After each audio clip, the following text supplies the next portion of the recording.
Rights and Protests, Chapter 5, The Development of Apartheid.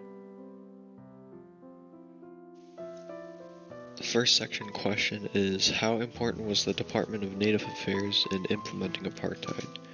So in 1950, Henrique Verwoerd was appointed the Governor General. His reason for implementing Grand Apartheid was to protect Africans. He felt it was important to protect Africans from Western influences which seemingly always harmed them. However, historian Ivan Evans claims that the Department of Native Affairs became, quote, a state within a state, quote, and the government was able to normalize apartheid to the point where many Africans accepted it, and apartheid also gained support from the tribal chieftains and urban tenants. People also relied on the Department of Native Affairs for their livelihood. The staff grew to 4,053 people, and the budget was eventually 7.2 million British pounds in the 1950s.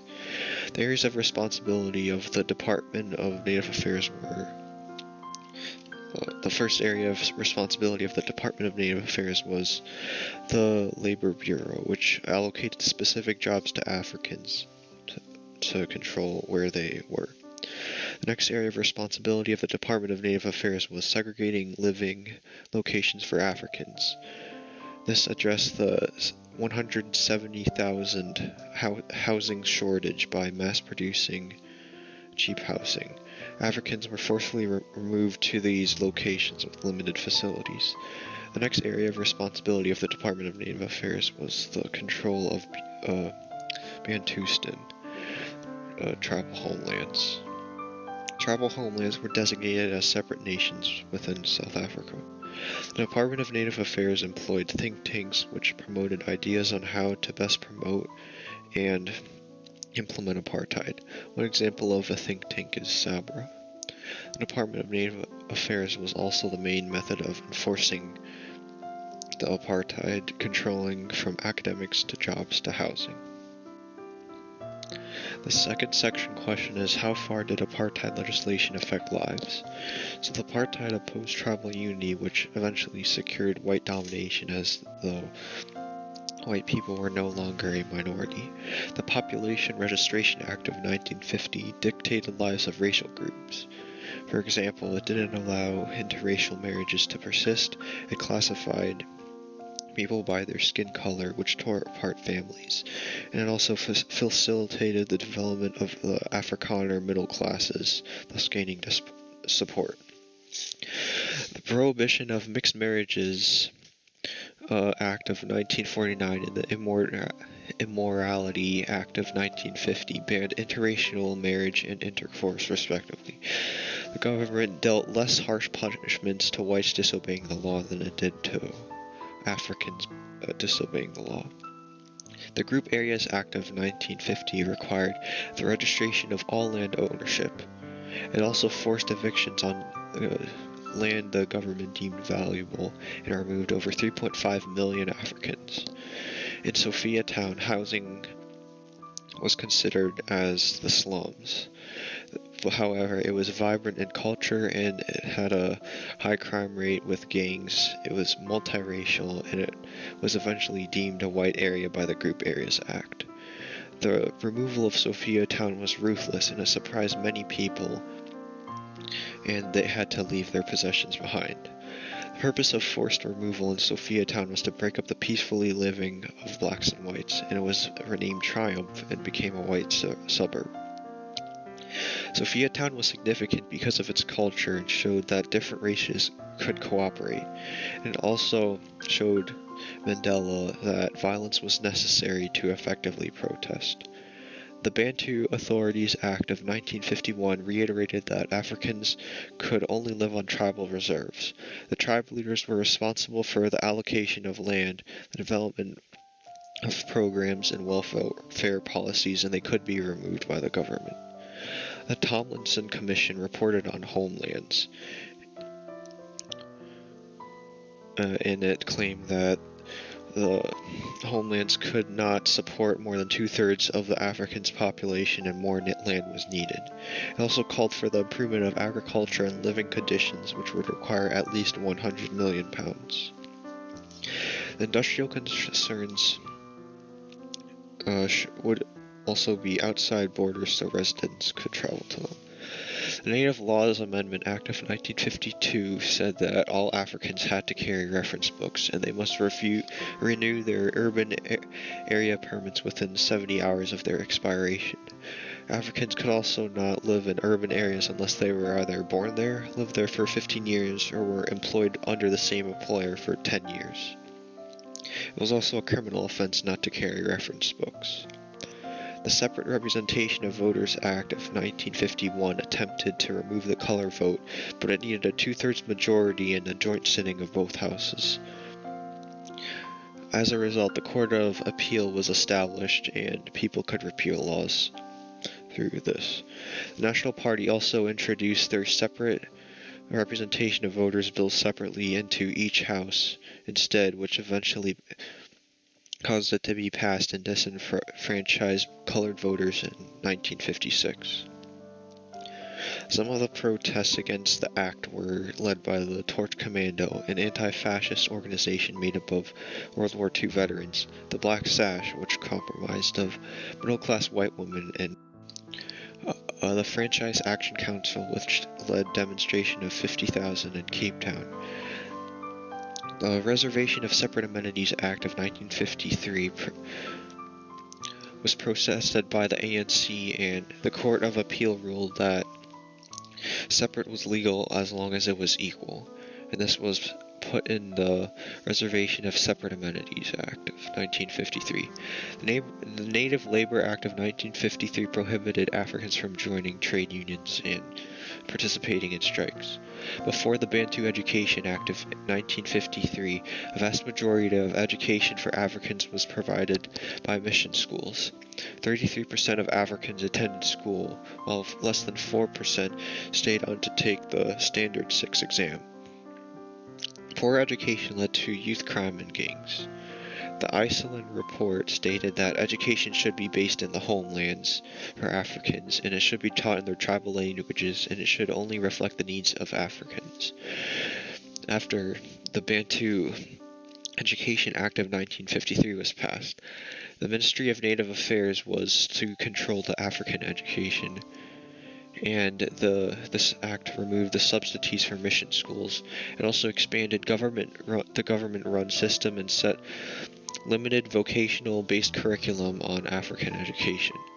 The Department of Bantu Education was also created in 1958 to manage the 26,000 African teachers. 2,600 African teachers. The Extension of Universities Act of 1959 eventually banned Africans from accessing higher education. Section 3, which is the key debate, we will be discussing the question, how far was the National Party electoral victory in 1948 a turning point for South African history? Many believe that the National Party victory in 1948 was a significant development in South Africa's racial history. By 1948, policies of segregation were already well developed and white supremacy was already in force. While the National Party may have developed these factors under apartheid, particularly in the 1950s and 1960s, commentators tend to disagree about how far this was taken during the early years of National Party rule. Some historians are more inclined to stress the continuity rather than the change in Milan's government. Historian Ivan Evans, for example, writing in 1997, has argued that a central theme was already in place and that there was no grand plan, just a series of developments from which grand apartheid emerged at the end of the 1950s. One school of thought emphasizes the constraints on the National Party in 1948, with its small majority leading it to move with caution until growing confidence, as exemplified by large electoral victories in the 1950s, which accelerated the process of apartheid. Historian G.H.L. Lime, writing in 1969, attempted a balanced view. On one hand, he asserted that the National Party argued that the predecessors had effectively practiced apartheid, and the difference in their policies was only a question of degree. He did recognize, however, that the 1948 election victory marked a decisive change based on three factors. The first being that race became a central concern. International conditions altered, in particular with India condemning South Africa in the United Nations, and the demands of Africans growing more radical. Lime's final point about the radicalization of the opposition was developed by Mandela, writing in 1994. While Africans were shocked by the National Party victory, they expected little from the United Party. African leaders themselves at the time understood the consequences of the National Party victory. If the National Party moved cautiously to apartheid in their early period of office, building on existing structures, it is evident that the policy then developed and grew more ambitious in successive years to make grand apartheid as far as possible a reality. Now that Sid has finished with Section 3, I will be discussing Section 4 on opposition and repression. Opposition groups during the 1950s developed through growing amounts of boycotts, readiness for ethnic groups, and militancy. One such boycott is the Women's Pass protest of 1956, in which the Federation of South African Women, which had been formed in 1954, organized a protest against the law for women to have to carry passes. The protest of the Women's Day in South Africa consisted of thousands of women marching on Pretoria with a petition of 100,000 signatures. They were received by the Prime Minister's secretary. Another protest in Lichtenburg with 1,000 women ended in police killing too. Even so, by 1960, 75% of the African female population had passes. Another organization impactful during this time was the Black Sash, initially opening advice centers and bailing out women in prison, eventually gaining trust of Africans who were wary of whites. Another protest that occurred was the Alexandra bus boycott of 1957, caused by raising costs of the bus fares, and ended up resulting in the subsidizing of the Putco Bus Company. The potato boycott of 1957 to 1959 was another important protest, with the ANC agreeing to it in 1957, as Africans were forced to work on farms in bad conditions, leading to a boycott on potato sales and the improvement of farming conditions. She-Beam protests occurred when Caddo Manor was designated a white-only area, and government forces soon tore down the area after removing the protesters. This is an example of a protest which failed, unlike the previous ones. While boycotts were common in protests, cooperation and mass action also played a role in South Africa. A mass action occurred in 1949 known as the Durban Riots, which came from Indian shopkeepers exploiting Africans with high prices, resulting in the death of 142 people. Two influential organizations, the ANC and SAIC, cooperated with the goal of nonviolence as Gandhi wanted, although these organizations later became radical when nonviolence didn't work. The May Stay Away of 1950 was organized by the SAIC and joined by the African People's Organization, ANC, TIC, and CPSA on a one-day strike.